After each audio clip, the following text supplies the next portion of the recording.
चलिए अब सिक्के का दूसरा पहलू देखते हैं। कहानी का वो हिस्सा जिसे अक्सर भुला दिया जाता है। सिद्धार्थ के इस फैसले का उस इंसान पे क्या असर हुआ जो उनके सबसे करीब थी, यानी उनकी पत्नी यशोधरा पर।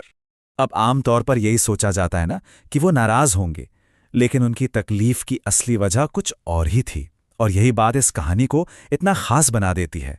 नहीं, यशोधरा को इस बात से कोई दुख नहीं था कि उनके पति एक महान लक्ष्य के लिए गए हैं।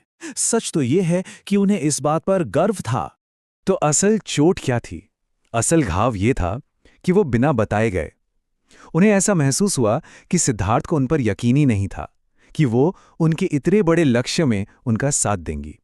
ये भरोसे की कमी उनके लिए सबसे बड़ा दर्द था। अब कहानी में 6 साल आगे चलते हैं, जब सिद्धार्थ वापस लौटे, लेकिन अब वो राजकुमार नहीं थे। वो बुद्ध बन चुके थे, एक प्रबुद्ध व्यक्ति। इन 6 सालों में सिद्धार्थ ने बहुत कठोर तपस्या की और आखिरकार बोध गया में उन्हें ज्ञान मिला। और फिर वो अपने घर कपिलवस्तु लौटे। लेकिन अब वो इंसान नहीं थे जो यहां से गए थे। सोचिए, पूरा शहर उनके स्वागत के लिए उमड़ पड़ा था, लेकिन यशोधरा अपने कमरे से बाहर नहीं निकली। ये उनका आत्मसम्मान था और उस घाव की याद जो शायद 6 साल बाद भी ताज़ा था। और अब हम कहानी के उस मोड़ पर आ पहुंचे हैं जहां बुद्ध और यशोधरा का इतने सालों बाद आमना सामना होता है।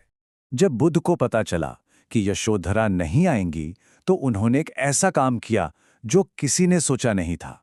उन्होंने सारे राजसी नियम तोड़ दिए और खुद अपनी पत्नी से मिलने उनके कमरे में गए। जरा सोचकर देखिए उस कमरे का माहौल। 6 साल की खामोशी। यशोधरा के मन में न जाने कितने सवाल और कितनी शिकायतें दबी होंगी। बुद्ध अब क्या कहने वाले थे? क्या वो माफी मांगते, कोई सफाई देते? बुद्ध ने कुछ नहीं कहा।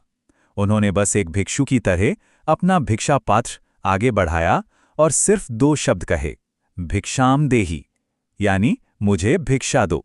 और यशोधरा का जो जवाब था वो शब्दों से कहीं बढ़कर था। उन्होंने न गुस्सा दिखाया, न शिकायत की। उन्होंने अपने बेटे राहुल को बुद्ध के उस भिक्षा पात्र में सौंप दिया, वही बेटा जिसे बुद्ध पीछे छोड़ गए थे। और ये इतिहास की सबसे बड़ी भिक्षा थी। उस एक पल में यशोधरा का सारा दर्द, सारा अहंकार, सब कुछ खत्म हो गया। ये उनके भरोसे, उनकी स्वीकृति और उनके रास्ते के लिए उनके पूरे समर्थन का प्रतीक था। तो यशोधरा की कहानी हमारे लिए एक बहुत गहरा सवाल छोड़ जाती है। क्या विश्वास में वाकई इतनी ताकत होती है कि वो सबसे गहरे जख्मों को भी भर सकता है?